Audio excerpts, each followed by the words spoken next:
Bonjour à tous et bienvenue dans le Clubhouse de Dribble, votre émission consacrée au football luxembourgeois. À mes côtés cette semaine, Lucas Galli. Lucas, comment ça va? Ça va, merci Flo, ça va. Passé un bon week-end? Oui, écoute, plutôt bon, et toi? Ouais, ça va, tranquille. De l'autre côté, François. Salut. Praderol, comment ça va François? Ça va. Bon week-end aussi? Ouais, super. Ouais, super. Bon, il y en a un club qui a passé un plus mauvais week-end, c'est Oostert malheureusement, on le sait, qui est relégué de BG League en promotion d'honneur. C'est le premier relégué qu'on connaît désormais. Alors on va un petit peu revenir sur les résultats du week-end. On va commencer par l'APH, tiens, avec plusieurs résultats intéressants. La victoire de Canache à Rodange, 2-1. Le nul du Maresca Mersch après sa victoire historique en coupe et sa qualification pour la finale. Petit match nul en championnat face à Steinzel, 1-1. Et la défaite malheureusement de Bettembourg, mais au classement, ça se resserre, vous le voyez, 3 points seulement entre Canache 5e et Bettembourg 3e. Un petit prono pour la montée les gars? Bettembourg va à Bissen lors de la dernière journée. Bissen qui va être relégué, ils ont besoin que d'un point. Je pense que pour Bettembourg ça va le faire. Après entre Rodange et Canac, je pense que Canac a pris un avantage psychologique. Mais bon, les deux équipes, enfin en tout cas Rodange est pour l'instant bien mieux placé avec 3 points d'avance. En BGL League, je le disais, donc Oostert qui a perdu à Differdange, seulement 1-0, un but contre son camp de Ferreira malheureusement. Oostert qui a joué le tout pour le tout avec beaucoup d'espace derrière. Ils ont joué le coup à fond pour le coup, avec le retour notamment de Donovan Bonnet qui était blessé, sans Kylian Ami. Voilà, il manquait quand même des forces offensives pour aller mettre ce but. Donc Oostert, première relégation depuis 6 saisons, ils étaient remontés en... C'est triste. Après, en 2017. Ça se joue pas sur le match d'hier, je pense. Hein. C'est sur l'ensemble de la saison. C'est compliqué pour eux. Voilà, ils ont eu vraiment du mal. Ils ont souffert une bonne partie de la saison. Donc, tu as toujours envie d'y croire sur les derniers matchs, mais ça sentait pas très bon quand même sur les dynamiques. Hein. Et puis ça fait une paire d'années qu'Oostert joue le maintien tous les ans. Il joue le maintien chaque année. Et franchement, je n'ai pas le chiffre exact en tête. Mais ça fait une paire d'années qu'ils jouent les barrages et qu'ils gagnent au tir au but ou qu'ils gagnent. Oui, voilà, c'est de assez justesse compliqué. quoi. La dernière fois, j'ai croisé le président Jacques Walter devant le stade et qui me disait avant le Luxembourg-Portugal, tu peux déjà noter qu'on se maintiendra en gagnant le match de barrage. Il s'est trompé du coup. Cette année, mais c'est pas, voilà, il manque pas grand chose parce qu'on voit que les équipes devant, au niveau des points, c'est pas dingue non plus. C'était serré, mais bon, voilà, c'était à force de tirer comme ça sur la corde et de jouer avec la limite, cette année ça casse quoi, comme tu dis depuis 6 saisons. Bon, ça t'a un fil quoi. Ouais. C'est un club historique quand même. On va voir comment ils vont se comporter en PH l'année prochaine et comment ils vont travailler à l'intersaison pour repartir de l'avant quoi. Et essayer de ne pas rester trop longtemps. Quels joueurs ils vont conserver? C'est ça aussi. C'est ça. Parce qu'ils ont quand même des joueurs, je pense, qui aspirent vraiment à jouer en BGL. Ouais, Bonnet, Ami, moi je pense que ça va rester en BGL. Hein. J'ai du mal à les imaginer à l'étage inférieur avec la qualité qu'ils ont. Bonnet, il jouait à Young Leinster l'année dernière, ils étaient en promotion. Il a fait une énorme saison. Là, il se retrouve en BGL. Je pense que c'est quelqu'un qui a envie encore d'y goûter. Il a joué même en BGL avant d'être à Young Leinster. Après, ils ont des joueurs comme Médour, formés au FC Metz, jusque 19 nationaux. Bon, c'est des joueurs, je pense, qui n'ont pas trop envie d'aller en promotion. Après, il faudra voir avec les autres. Il faut voir le projet, il faut voir quelle est l'ambition que les dirigeants mettent aussi. Est-ce qu'ils construisent vraiment une équipe pour la remontée immédiate. Et est-ce que les autres, les joueurs que tu as cités le sentent et se disent, bon allez, quand on voit le niveau aussi s'élève un peu en PH, hein, on l'a vu cette année avec des belles équipes, est-ce que s'il y a un vrai projet pour remonter tout de suite, ces joueurs-là vont pas dire allez, on reste, on a quand même un groupe, en recrutant quelques mecs à droite à gauche pour structurer cette remontée immédiate, pourquoi pas, mais ça peut être compliqué comme tu le dis Lucas. Voilà. Ouais, je verra bien.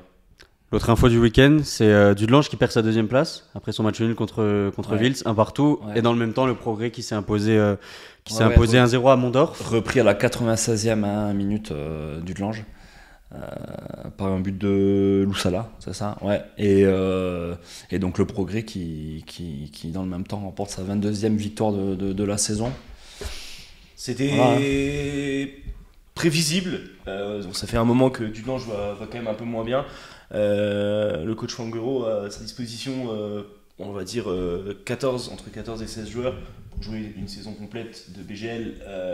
Surtout la lutte pour le titre qui a été très âpre, Après, là, il y a l'aspect fatigue mentale, clairement. Hein. Même fatigue physique, fatigue physique, je pense. Les mecs qui sont blessés, ils sont blessés. Là, mais tu vois, de craquer là dans les arrêts de jeu comme ça, alors que tu tiens finalement le match, et tu te dis c'est. Ça fait. Voilà. Moi, je pense vraiment que soit il battait l'Espérange, et je pense qu'après, dans la tête, ça aurait pu le faire. Mais ils perdent contre Espérange. Après, voilà, entre la deuxième et la troisième place, il n'y a pas de différence. Ils seront qualifiés quoi qu'il arrive. C'est surtout honorifique. Ça. Voilà. En bas de classement, la victoire d'Etzela 3-0 face à Strassen avec un triplé de Figueiredo, c'est à noter, belle performance pour lui. Et donc également la victoire, Lucas, je sais que tu y étais, donc tu vas pouvoir nous en parler, la victoire de Kerjeng face à Rosport de Buzyn. Ouais, un match très plaisant avec deux équipes qui ont attaqué, donc Rosport qui a plus rien à jouer, qui s'est fait éliminer quand même cette semaine en coupe à Differdange, où j'étais aussi au match. Ça fait plusieurs fois que je joue au sport, qu'il y a des joueurs que franchement dans cette équipe il faut mettre en avant. Brandenburger sur le côté, c'est un bulldozer. J'ai rarement vu ça. Frappe de balle, centre devant le but. Ça c'est un joueur, je pense vraiment. Par exemple, il peut jouer dans quasiment toutes les équipes de BGL du haut de tableau. C'est un très bon joueur. Ensuite, Van Ligel devant, c'est très costaud. Le néerlandais, ouais. En plus, il est plutôt jeune. Steinbach aussi au milieu de terrain. Non, franchement, c'était vraiment plaisant à voir. Et une équipe de Kerjeng que j'ai trouvé un peu brouillonne, première mi-temps, mais très solidaire. La semaine d'avant, je les ai vus ils ont eu beaucoup de mal contre Monderkamp. Jusqu'à milieu de deuxième mi-temps, ils avaient à peu près rien produit. Voilà. Ils ont attendu d'être menés 2-0 pour réagir. Là, ce week-end, c'était c'est différent. C'est différent parce qu'ils ouvrent le score, ils ont plusieurs occasions au début de match, même si Rosport en a aussi. À noter un gros match de Frisin côté Kerjeng. Mais une équipe très solidaire, et je pense que dans un sprint comme ça pour un maintien, le plus important c'est d'être solidaire, d'être combatif et d'engranger des points. C'est ce qu'ils ont fait. Je pense qu'un match nul aurait pu. Enfin, il n'y aurait pas eu à crier au scandale s'il y avait match nul. Maintenant, il y a un coach professionnel en Ligue 1, je crois, qui disait ce week-end, maintenant, à ce niveau-là, il n'y a plus de football, c'est le mental. Quoi. Voilà, sur des matchs comme ça. Tu dois prendre des points dans la situation dans laquelle ils sont, c'est clair et net. C'est la tête. François, le Fola qui s'en sort avec un match nul face au Racing. Contre le Racing, et qui peut avoir franchement des regrets, parce que le Racing, on sait tous sur quel type de fin de saison ils sont, ils n'ont plus rien à jouer. C'est assez moribond sur les derniers matchs, même s'ils gardent des joueurs de qualité comme dans leur effectif. On voit que des Neutier, des Nankash, quand ça accélère un petit peu, c'est quand même costaud. Mais hier, c'est vraiment le Fola, dès le début du match, qui a montré beaucoup d'envie. Alors pendant très longtemps, il y avait un manque de justesse technique dans la zone de vérité, dans les 30 derniers mètres, qui les empêchait un peu de se montrer vraiment dangereux. Mais ils ont insisté, et ils ont marqué au meilleur moment pour eux, juste avant la pause. Je crois que c'est un bon centre de Diallo. Il y a une tête de Larache sur le gardien, Leroy, qui Ruffier n'était pas dans les buts, qui a du mal à repousser le ballon. Et là, elle a mis suit et ouvre le score. Et il réattaque la deuxième période de la même manière. L'engagement, l'envie est quand même du côté du Fola, même si en milieu de terrain, le Racing s'est défendu. Le jeu était assez rugueux en milieu de terrain, avec pas mal de cartons jaunes. Mais voilà, le Racing n'était pas trop dangereux. Le Fola insistait parfois pour mettre le deuxième. Et là, il y a eu un petit bijou, 74e minute, Amiri qui claque une frappe de 25 mètres, initiative perso, pleine lucarne. Voilà, on aime bien. Exploit individuel, on aime bien dans un match comme ça. Et du coup, un peu douche froide pour le Fola qui essaye encore quand même dans le dernier quart d'heure. Mais c'est plus brouillon, c'est moins précis. Et voilà, c'est que le match nul. Alors qu'ils auraient pu prendre les 3 points sur cette partie. Et au final, ils se retrouvent barragistes du coup là, avec Monderkamp qui est devant, et ça va être chaud. Ça va vraiment jouer à la toute dernière journée pour le maintien. Il y a un vrai suspense. Il y a un vrai suspense en bas. Là, il peut se passer pas mal de trucs. Tu me fais la passe D, c'est bien. C'est magnifique. Monderkamp, j'allais y venir. 4-1 face à Pétange. C'est un peu la surprise de ce week-end. Et c'est aussi pour ça qu'Ostert est d'ores et déjà relégué ce week-end, parce qu'en bas, tout le monde a gagné. Donc Kerjeng, Fola a fait match nul, mais tout le monde a pris des points et a fait des bons résultats. Et Monderkamp, donc avec un doublé de l'inévitable Hassan Mbarki, bon moment, qui a encore planté et qui permet à son équipe de l'emporter 4-1. Et au classement, donc c'est hyper serré entre Monderkamp, Fola Etzela qui est sur une belle dynamique et qui, il y a quelques semaines, même à la trêve, était dernier du classement, et puis là, qui relève la tête et qui est désormais 14e du classement, donc potentiellement barragiste devant Kerjeng et donc Ostert. Et Telbruck, c'est ce qu'ils peuvent espérer de mieux, là, barragiste, hein, parce que Monderkange, c'est un peu plus loin, ça a 3 points, mais avec la différence de but, quand même, je pense que c'est impossible, je dirais, d'attraper la 12e place, mais ils peuvent au moins préserver cette place de barragiste et espérer du coup se maintenir très bien. Cette dernière journée. On va pouvoir en parler. Encore une fois, tu me fais la transition. On est bien là, on se trouve. On se trouve. Il a fait beaucoup de passes D dans sa carrière de joueur. Ouais. Et aujourd'hui, on fait la peine, mais aujourd'hui, il fait passes D en moins de voilà. C'est exceptionnel. On se trouve bien, mais comme quoi, tous les automatismes, le feeling, ça dépend des coéquipiers que tu as. Hein, tu le disais. Quelle rédaction. Voilà. C'est fluide le jeu chez Dribble, c'est fluide.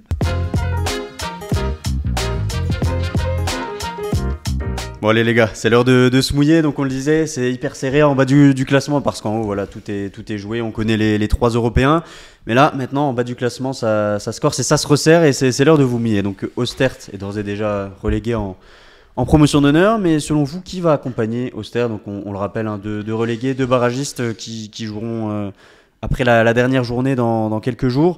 Donc selon vous, qui va se sauver, qui a le vent en poupe? Tu as parlé un petit peu des Telbruck, qui est sur une belle dynamique. Telbruck, ils vont à Pétange. Alors on voit que Pétange, moi j'ai pas vu le match, hein, mais tu te prends 4-1 contre Monderkange. Je sais pas comment ils vont aborder cette dernière journée. Alors que Kerjeng va à Wiltz par exemple. Et Wiltz qui a accroché le nul à Dudelange. Donc ça me paraît un peu plus dur, quoi. Et ça va être dur. Je pense que ça va être dur pour Kerjeng quand même de passer devant, je dirais. Lucas? L'inverse. Magnifique, c'est bien. J'ai regardé la composition de Pétange hier contre Monderkange, il y avait quand même quelques absents. Le tout, c'est de savoir comment Pétange va aborder ce match. C'est ça, la clé. Si Pétange aborde ce match avec le 11 type et avec un Bréou en feu et qu'ils veulent faire une petite fête pour clôturer une très belle saison du Titus, ça va être très difficile pour Telbruck, même si je les ai vraiment trouvés bons à chaque fois que je les ai vus jouer. Mort de faim là. Mais mort de faim, c'est sûr. Mais intrinsèquement, Pétange a beaucoup plus de qualité. Oui. Donc du coup, c'est ce qui va jouer. Après, c'est pareil. Même si Kerjeng a été solide derrière, est-ce que ça va suffire pour aller gagner à Wiltz? Même s'ils ont gagné 2-1 après avoir été rattrapés, etc. Aller gagner à Wiltz, on le sait, c'est loin d'être évident, sauf pour Espérange et Dudelange et les clubs comme ça. Aller gagner à Wiltz, c'est jamais facile, c'est un long déplacement. Maintenant, voilà, pour moi, je pense que Monderkange et Fola, Monderkange va se sauver directement. Là, ça va être hyper intéressant aussi, de voir qui va se retrouver barragiste ou pas. Ils ont le même nombre de points. Le Fola va à Strassen et Monderkange va à Rosport. Donc, Rosport, tu l'as dit juste avant. Une grosse équipe, ça joue, c'est costaud. Donc, après, pour moi, Monderkange, ils ont le facteur X d'avoir un très bon gardien et aussi Mbarki. Mbarki, c'est un joueur d'expérience dans les gros matchs. Moi, je le suivais déjà en France avec son club de Sarreguemines, même Homburo. Coupe de France, Ligue 1, Ligue 2, c'était doublé, il n'y avait pas de souci pour lui, très, très calmement. Là, pour moi, c'est vraiment un joueur important qui, dans un match comme ça, peut justement sauver son club. Fola, ils ont aussi des joueurs de qualité, d'expérience. Klein, Diallo, c'est quand même des mecs qui Strassen, ils ont l'air de plus trop y être en plus. Strassen, je pense que c'est un peu les vacances. Telbruck, donc c'est voilà, ça va être chaud, ça va être intéressant vraiment le week-end prochain de suivre ces matchs parce que voilà, ça va être tendu jusqu'au bout, quoi. Ça va être un sacré week-end. Ouais. On parle de Monderkange là qui a pour le coup un vrai buteur. Est-ce que la différence aussi elle est là dans ces équipes là oui. Est-ce que je sais pas moi, une équipe comme Kerjeng va peut-être souffrir de ça, de pas avoir un buteur qui met 10-15 buts? Ils ont recruté à la trêve un très bon joueur qui est Denis Muric. Là il joue pas, il est blessé, je l'ai vu hier. C'est un gars qui va manquer, c'est un mec qui use la défense, qui marque. Ils ont quand même du mal dans le jeu, dans le camp adverse. Moi, de ce que j'en ai vu le week-end dernier, ils peuvent avoir une fulgurance, comme tu dis, de par leur solidarité. Ils vont envoyer quelque chose à un moment donné, ça va passer. Mais dans la production, vraiment, c'est compliqué. Si ils ont un Frisin aussi bon qu'hier, une défense avec Yannick et Biagui aussi costaud qu'hier. Un jeune au milieu de terrain qui a fait un très bon match, qui a gagné la Coupe du Prince, qui a été omniprésent au milieu de terrain, et que devant, voilà, c'est toujours pareil, hein, ça va être un match attendu, difficile à jouer. Mais maintenant, ils n'ont pas le choix, hein, comme a dit Frisin à la fin du match. On n'a malheureusement pas le destin entre nos mains. Voilà, il faut gagner, il faut faire le maximum pour gagner. S'ils gagnent et que derrière les résultats des concurrents sont bons pour eux, ils joueront le barrage. Sinon, Kerjeng descendra, et c'est dommage qu'un club comme ça descende. Rien que vu les installations, etc. On en a parlé dans nos colonnes les derniers jours sur les installations, sur tout le boulot qu'ils font au niveau de la formation. Tu viens de le dire, ils viennent gagner la Coupe du Prince. Donc voilà, tout ça c'est un gros travail de fond, c'est un club qui est bien structuré.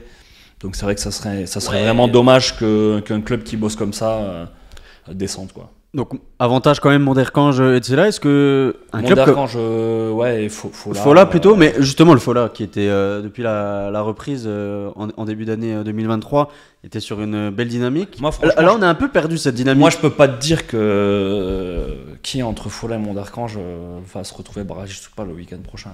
Ouais, franchement. Avantage Monderkange, parce que le Fola justement est plus sur cette dynamique du début de l'année. Est-ce que ça peut les pénaliser, le fait d'avoir Je veux dire, ils ont quand même une belle envie, ils s'arrachent, il y a de la hargne. Le fait d'être d'être un gros club aussi à la base, d'être un club historique. Ils ont quand même un ou deux mecs d'expérience comme Diallo hier qui a vraiment beaucoup donné, qu'on a pas mal vu. Ouais, moi, je pense que ça peut. Ouais, il a été omniprésent hier, avec les petits jeunes devant, Larache et Lalami. La semaine dernière, il a fait une passe D. Il a crocheté et mis un beau centre pour El Alami. Voilà, El Alami il est en forme aussi, donc Larache c'était pas mal devant aussi. Faut voir. Moi je dis 50-50 sur les deux. Et les pronos alors, les pronos des résultats de la semaine prochaine sur le bas de tableau? Ouais, c'est dur à dire. Hein. Un petit score quand même. Allez, il faut se mouiller un petit peu. Est-ce que, je sais pas, Ettelbruck à Pétange, nul peut-être. Match nul d'Ettelbruck à Pétange. Ouais. Moi, franchement, très honnêtement, là, j'ai les quatre là. Je vois bien le Fola s'imposer à Strassen. Ouais. Je pense malheureusement qu'Ettelbruck, ouais. Ettelbruck va perdre à Pétange. Je pense que Monderkange peut gagner au stade du camping, même si, alors ça c'est aussi comme déplacement. Il y en a. Et Kerjeng, ça va être tout ou rien. Avec ce que j'ai vu hier, franchement, l'état d'esprit, la mentalité des joueurs, quand ils ont marqué, c'était beau à voir. Ils sont sautés. Ouais, ils ont fêté, hein. Ah ouais, à la fin du match, tous les joueurs du soulagement. Ouais. Franchement, voilà, on verra bien. Mais Kerjeng, je les vois bien faire l'exploit. Je sais pas pourquoi, je le. Donc donc Ettelbruck descend alors. Et donc Ettelbruck descendrait directement. Après, je dis ça et à tout moment la semaine prochaine. C'est pour ça que je vous demande, parce que là, on va mettre un petit visuel avec vos petits pronos de victoire. Et tu vas nous afficher. Histoire de ressortir la semaine prochaine si vous êtes trompé. Oui, moi, Fola qui gagne à Strassen pour moi. Monderkange qui fera peut-être que nul à Rosport et du coup Fola repasse devant. Monderkange fera le barrage. C'est pour mouiller, c'est pour pas dire la même chose que Lucas aussi. Et Kerjeng alors Kerjeng, allez. Kerjeng ça gagne à Wild. Ok. Hélas pour Etzela, bon, allez, ça descend. Je vais mouiller aussi du coup, parce que c'est pas marrant, sinon je vais pas vous laisser tout seul dans la panade. Non, moi je vois bien Etzela aller accrocher le nul, aller à Pétange. Ouais, on va un peu jouer de la folie. Monderkange, je les vois s'imposer avec un but d'Embarqué évidemment. Et puis le Fola, je vois bien le Fola s'imposer aussi à Strassen. Et Kerjeng alors Kerjeng à Wild, en fait, moi je vois tout le monde faire un petit coup ce week-end. Allez. Kerjeng aussi aller s'imposer. Il se mouille pour pas nous laisser dans la panade et le gars. On verra, mais en tout cas, je vois bien Etzela aller accrocher un petit nul à Pétange. En tout cas, ça va être chaud. Parce que la première place c'est joué, la deuxième place ça va se jouer. Ça va jouer encore. Parce qu'on n'était pas revenu, mais Niederkorn reçoit le Swift la semaine prochaine. Ah, mais le Swift, est-ce qu'ils vont jouer en pareil hein.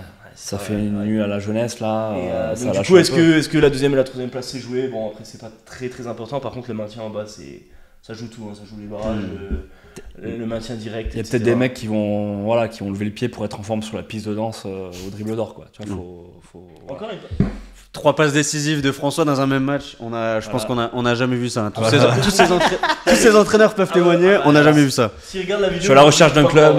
N'hésitez pas à me contacter. Voilà. Parce qu'effectivement, je fais un peu du foncier. Je suis en forme. La semaine prochaine, Il n'y aura pas d'émission le lundi, ce sera le mercredi, puisqu'effectivement Dribble d'Or oblige. Donc ce sera, on le rappelle, à l'atelier à partir de 19h lundi prochain, 22 mai.